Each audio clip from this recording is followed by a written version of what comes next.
The Adventures of Sherlock Holmes, the original and immortal series of Sir Arthur Conan Doyle, dramatized anew, with Scott Clark as Dr. Watson and Lynn Leach in the role of Sherlock Holmes. Many of the cases of Sherlock Holmes were private affairs that made no stir outside the family circles involved. But the disappearance of Silver Blaze was a matter which set the whole country by the ears. For not merely had this horse, the favorite for the Wessex Cup, vanished for a week before the great race, but his trainer had also been tragically murdered. John Straker, the trainer, lived in a small villa about 200 yards from the stables. I see you have some newspapers there, Watson. Let's see what they have to say about the matter. Oh, well, here's the Morning Post. It says, the horses had been exercised and watered as usual, and the stables locked up at 9 o'clock. Two of the lads walked up to the trainer's house, where they had supper in the kitchen, whilst the third, Ned Hunter, remained on guard. A few minutes after 9, the maid, Edith Baxter, carried his supper, a dish of curried mutton, down to the stables. As the path ran over the open moor, she carried a lantern with her. About 30 yards away from the stables, a man appeared out of the darkness and called to her to stop. Excuse me, miss? What? Can you tell me where I am? I'd almost made up my mind to sleep on the moor when I saw your lantern. You're close to King's Pyland Training Stable, sir. I am? What a stroke of luck. I understand that the stable boy sleeps there alone every night. Perhaps that's his supper you're carrying. Yes, sir, but it'll be getting cold. Yes, but, you wouldn't be too proud to earn the price of a new dress now, would you? See, the boy gets this note tonight, and you'll have the prettiest dress that money can buy. Let me pass, sir. I'm not giving notes to anybody. The girl was frightened by his manner, and she ran past him to the stable window hatch, through which she always used to hand the boy his meals. The hatch was already open, and the boy was waiting inside. She'd just begun to tell him what had happened when the stranger came up again. Good evening. I wanted to have a word with you. What? What business have you here? Business that may put something in your pocket. You've 2 horses in for the Wessex Cup, Silver Blaze and Bayard. Let me have the straight tip and you won't be the loser. Is it a fact that at the weights Bayard could give the other 100 yards? So you're one of them damn touts. Well, I'll show you how we serve 'em at King's Pyland. Just wait till I set the dog free. Rover! Rover! The boy ran to unleash the dog, and the maid hurried towards the house. But looking back, she saw the stranger leaning in through the stable window. A minute later, when Hunter rushed out with the dog, the stranger was gone. Yes, that's as far as we can get with the Morning Post, I'm afraid. Mrs. Hudson very stupidly used the other half of the paper to light the fire this morning. I'm sorry. No matter, my dear fellow. The Telegraph has always covered the occurrence very fully. I have it here. Hunter, on the return of his fellow groom, sent a message up to the trainer, Straker, to tell him what had happened. Straker seems to have been vaguely uneasy about the matter, for although he'd been to bed, he got up again at 1 o'clock in the morning, telling his wife that he was going down to the stable to see if all was well. He put on a mackintosh, for it was raining heavily, and left the house. Quite a wealth of detail, my dear Watson. And here I have the notes of Mrs. Straker's statement. After her husband had gone out, and she went back to sleep again, not waking again until 7 o'clock in the morning. Finding him still absent, she called the maid, and they set off together for the stables. They found the door wide open. Inside, huddled on a chair, was Hunter, in a state of a complete stupor. The lads in the loft overhead had heard nothing at all. But the favorite stall was empty, and there was no sign of the trainer. Hunter had obviously been drugged. Undoubtedly. Mrs. Straker and the maid left him and ran up to the moor to see whether Straker had merely taken the horse out for exercise. And so the murder was discovered. Suppose you read me the rest of Mrs. Straker's statement. Well, yes, here it is. Some quarter of a mile from the stables, Mrs. Straker and the maid found Straker's coat flapping from a furze bush. Immediately beyond, there was a bowl-shaped depression on the moor, and at the bottom of this, John Straker's body was found, his head shattered by a savage blow from some heavy weapon. Wounded in the thigh, a long, clean cut, evidently inflicted by some sharp instrument. Straker had obviously tried to defend himself, for in his left hand he grasped a red and black silk cravat, which was recognized by the maid as having been worn by the stranger who'd spoken to her outside the stables. Hunter, the stable boy, also identified it when he'd recovered from the effects of the drug. This was apparently powdered opium, which had been put into his curried mutton. Now that explains what the stranger was doing as he leant through the stable window. For the lads who ate the same meal at the trainer's house were quite all right, so only one plate had been drugged. It goes on to say that there were abundant proofs in the mud which lay at the bottom of the fatal hollow that the missing horse, Silver Blaze, had been there at the time of the struggle. Well, Watson, that has passed our little journey quite agreeably, and here we are at Tavistock.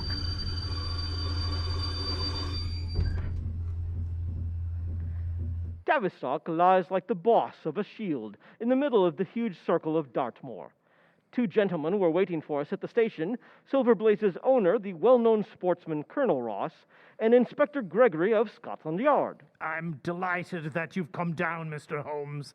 The inspector here has done all that could possibly been suggested, but I wish to leave no stone unturned in trying to avenge poor Straker and recover my horse. I trust that I may be able to assist you, sir. Has there been any fresh development? I'm sorry to say we've made very little progress. As you know, we've had no difficulty in tracing the stranger. He was well known in the neighborhood. His name is, Fitzroy Simpson, a man who's come down in the world and lives by a little quiet and genteel bookmaking in the London clubs. His books showed he was carrying bets up to £5,000 against the favorite. When confronted with the cravat, he turned very pale and was utterly unable to account for its presence in the hands of the murdered man. Of course, Straker himself was wounded, wasn't he? In the thigh. He may have wounded himself in the convulsive struggles which follow any brain injury. Excellent, my dear Watson. It's more than possible, it's probable. In which case, one of the main points in favor of the accused disappears. A minute later, we were all seated in a comfortable landau and were rolling through the quaint old Devonshire town. A clever counsel would tear your case to rags. Why should Simpson take the horse out of the stable? If he wished to injure it, he could do it there. Has a duplicate key to the stable door been found in his possession? What chemist sold him the powdered opium? Above all, where could he, a stranger to the district, hide a horse? And such a horse as this? Tell me, what is his own explanation as to the note which he wished the maid to give to the stable boy? He says it was a £10 note, and one was found in his purse. Also, he's not a stranger to the district. He's twice lodged at Tavistock. In the summer, the opium he probably brought with him from London. The key, having served its term, will be hurled away.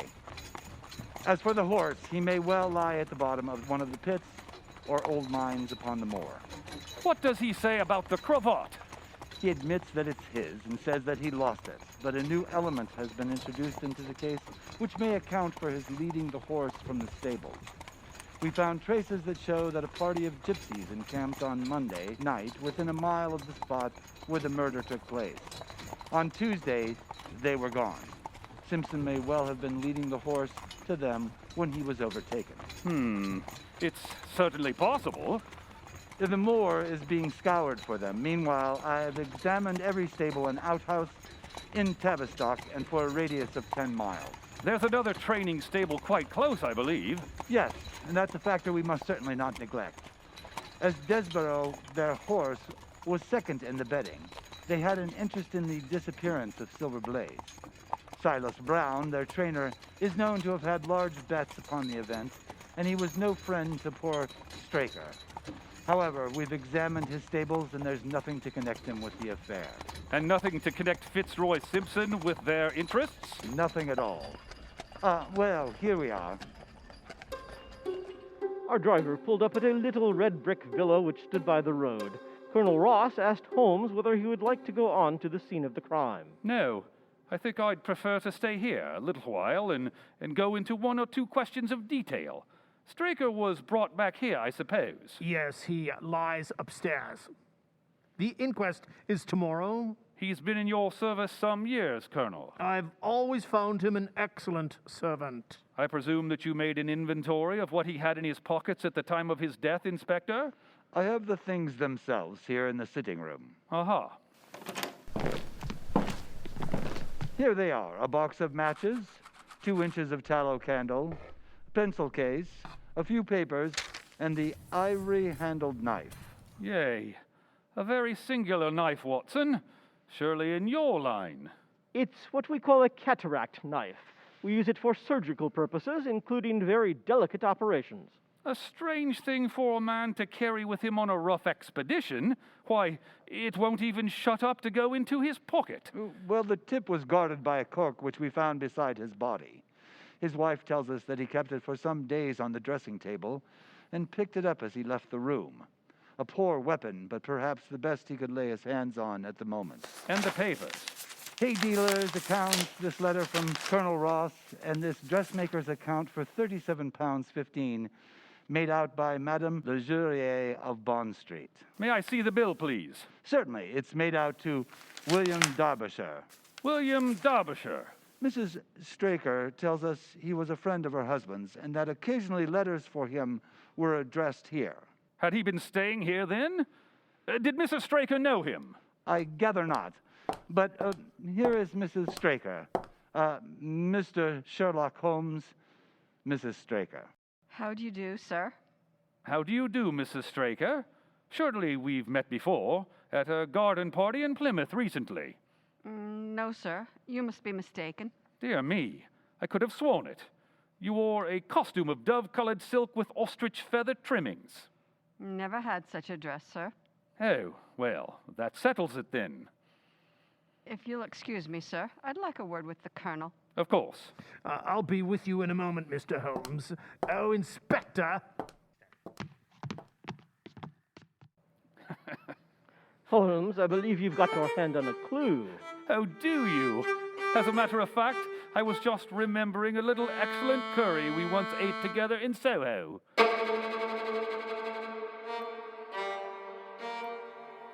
Sherlock Holmes next asked to be shown the spot where the murder had been committed.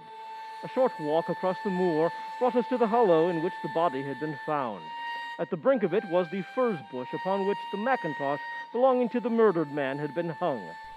There was no wind that night, I understand. None, but a very heavy rain. Well, in that case, the coat was not blown against the furze bushes.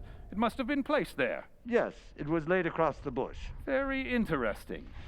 In this bag I have one of the boots which Straker wore, one of Fitzroy's Simpson's shoes, and a cast horseshoe of Silver Blaze. My dear Inspector, you surpass yourself. Holmes took the bag, and descending into the hollow, he made a careful study of the trampled mud in front of him. Hello? What's this? A spent match, eh? Excellent. I can't think how I came to miss it. It was invisible, buried in the mud. I only found it because I was looking for it. What? You were expecting to find it? I thought it's not unlikely. You'll have searched the ferns around the rim of the hollow for any more tracks, of course. I'm afraid there are none. I've examined the ground very carefully for 100 yards in each direction. Good. Then I'll take a little walk over the moors before it grows dark. I think I'll put this horseshoe in my pocket just for luck. I suppose you know your own methods best, Mr. Holmes. Perhaps you'll come back with me, Inspector. There are several matters on which I need your advice, especially as to whether or not we owe it to the public to scratch Silver Blaze from the Wessex Cup. Certainly not, Colonel. I should let the name stand. I am very glad to have your opinion, sir. We shall see you later on when you've finished your walk. Colonel Ross and the inspector went back to the villa, whilst Holmes and I walked slowly across the moor. We may leave the question of who killed John Straker for the moment and confine ourselves to finding out what has become of the horse. Now, supposing he broke away during or after the tragedy, where could he have got to? Almost anywhere on Dartmoor, I should imagine. Oh dear, no. The horse is a gregarious animal. If left to himself, his instincts would have been either to return to King's Pyland or go on over to Capleton yonder. Why should he run wild upon the moor? As he's not at King's Pyland, he must be over there at Capleton. Come along, the game's afoot.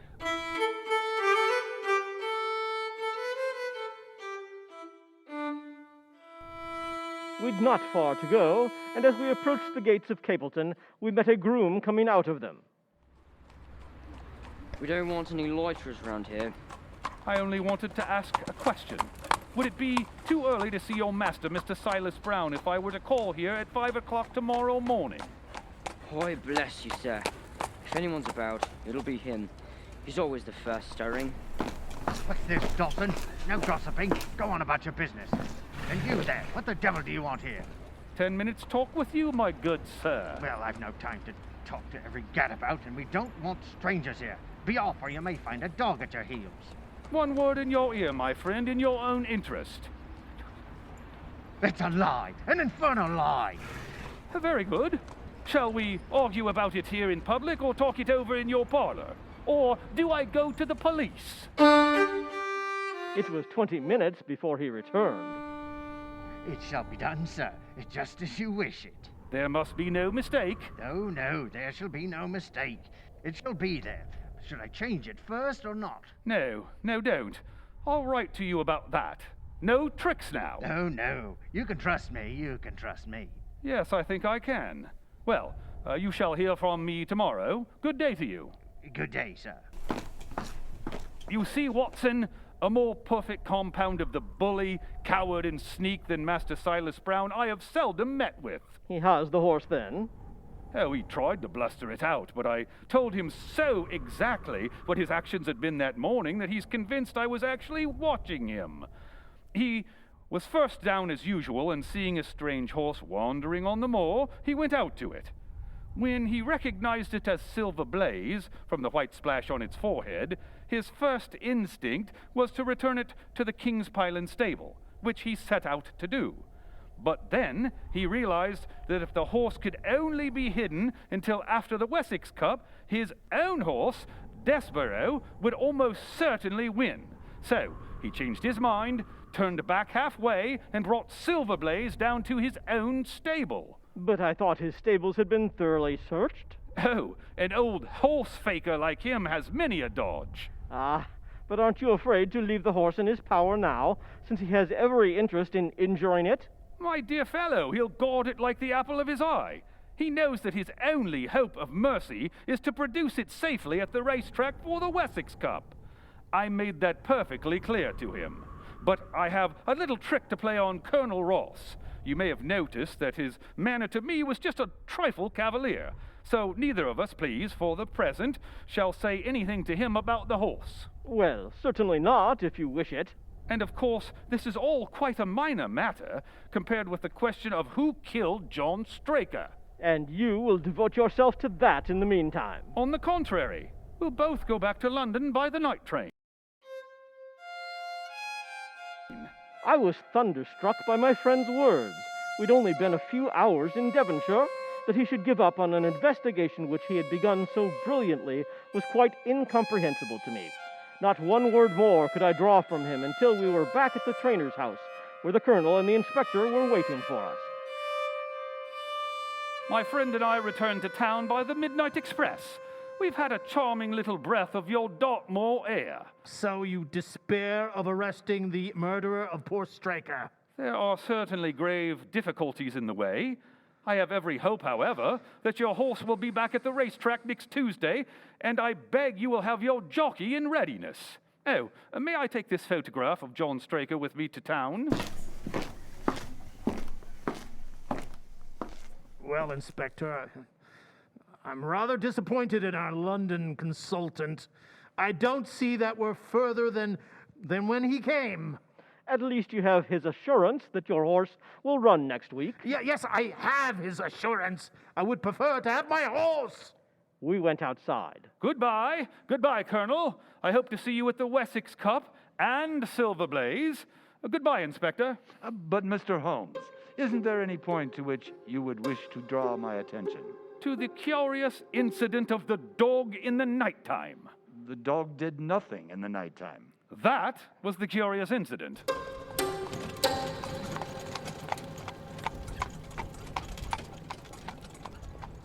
Four days later, Holmes and I saw Silver Blaze win the Wessex Cup by a good 6 lengths. But it was not a Silver Blaze that even its owner could recognize. There was no trace to be seen of the famous white splash on its forehead, or of the mottled off foreleg. The silver blaze that won the Wessex Cup was a powerful bay. It was only in the weighing enclosure after the race that Holmes began to explain to a colonel who was completely bewildered. You've only to wash his face and his leg in spirits of wine, and you'll find that he's just the same old silver blaze as ever. You take my breath away! Yes, I found him in the hands of a faker, and took the liberty of running him just as he was sent over. My dear sir, you've done wonders. I owe you 1,000 apologies. You've done me a very great service by recovering my horse. You would do me a greater service still if you would lay your hands on the murder of John Straker. I have done so. You've done so? You've got him? But where is he then? What? He's in our company at the present moment. That is either a very bad joke, Mr. Holmes, or it is an insult. I am not referring to you, Colonel. The real murderer is standing immediately before you. The horse? Yes, the horse, Silver Blaze himself. It may lessen the guilt somewhat if I say that the killing was done entirely in self-defense, and that John Straker was a man who was quite unworthy of your confidence. There goes the bell, and as I stand to win a little more on the next race, I shall defer a lengthier explanation till a more fitting time.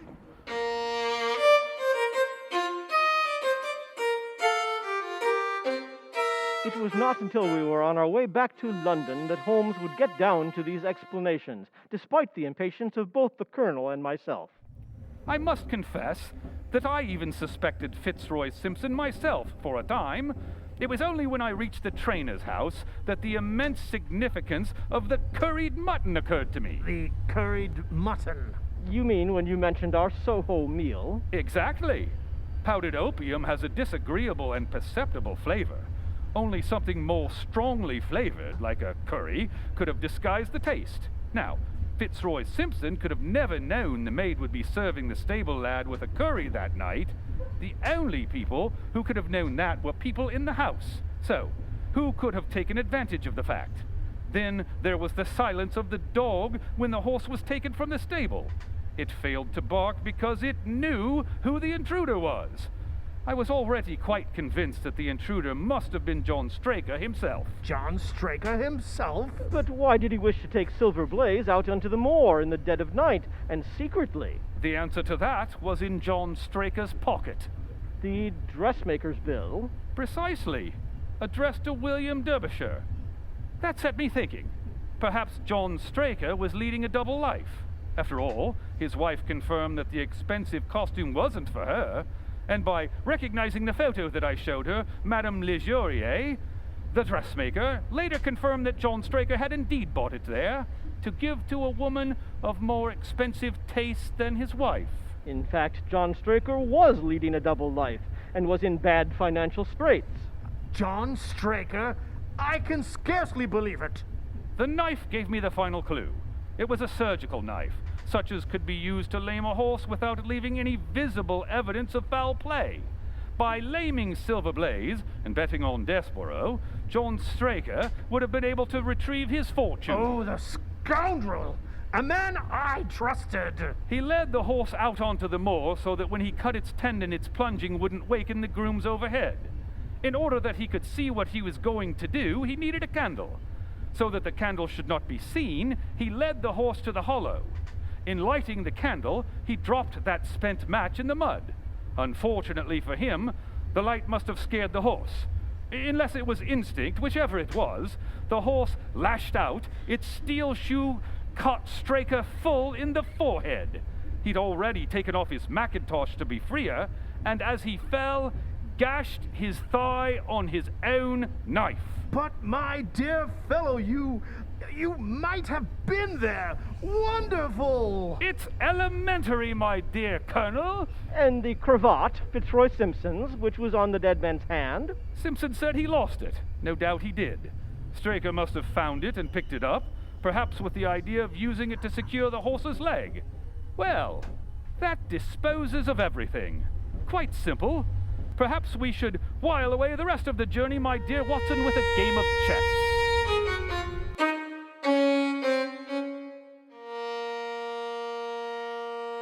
The Adventures of Sherlock Holmes, based on the original stories of Sir Arthur Conan Doyle, have been dramatized anew.